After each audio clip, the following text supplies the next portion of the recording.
শীতকাল পড়ে গেল, অথচ নলিন গুড়ের রসগোল্লা, সন্দেশ, মোয়া, পায়েস খাওয়া হবে না এমন বাঙালি খুব কমই আছেন। তাই নলিন গুড়ের টানে আমরা চলে এসেছিলাম নদিয়ার পাগলাচণ্ডীর একটি গ্রামে। আমি অরিন্দম, আর আমার সঙ্গে রয়েছে জাহাঙ্গীর কাকা ও তার ছেলে।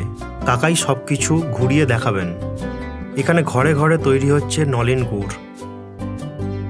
খেজুর গাছ থেকে রস পেরে কিভাবে শিউলিরা গুড় বানান সেটাই আজ দেখব।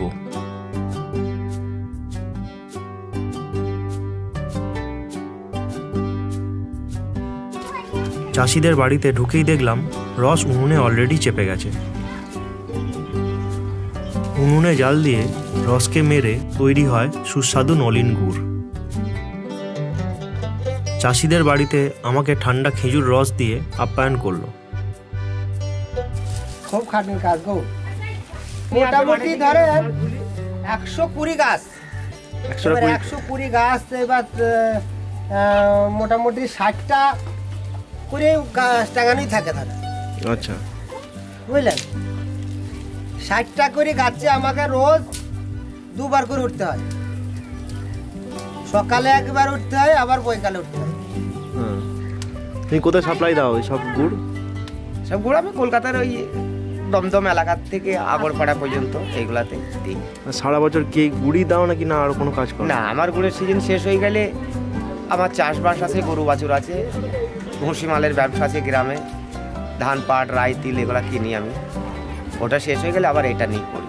আচ্ছা, তোমার পরিচয় দাও। আমি জাহাঙ্গীর শেখ, গ্রাম রায়পুর, পোস্ট পাগলাচণ্ডী, থানা কালীগঞ্জ, জেলা নদিয়া। আর এই গ্রামটার নাম কি? এই গ্রামটার নাম রাধাকান্তপুর।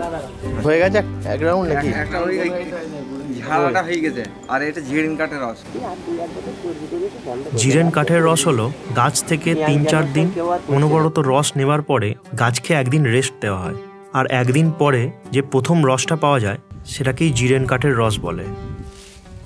এই রস থেকে যে গুড়টা তৈরি হয় তার স্বাদ এবং গন্ধ অতুলনীয়।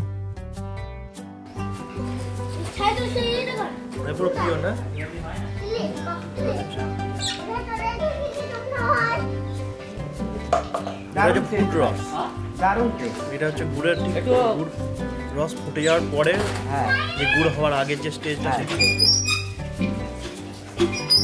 দারুণ। এই গুড় তৈরি হওয়ার পরে চলে যায় মাঝদিয়ার হাটে আর কলকাতার গুড়ের বাজারে। পৌষ পার্বণের পিঠে হোক বা মিষ্টি, সর্বত্রই বিরাজ করে এই নলিন গুড়। বাংলার নিজস্ব সম্পদ এই নলিন গুড়কে টিকিয়ে রাখতে হলে সরকার এবং চাষিদের সহযোগিতা একান্ত কাম্য। ভিডিওটা ভালো লেগে থাকলে লাইক করবেন এবং সাবস্ক্রাইব করবেন।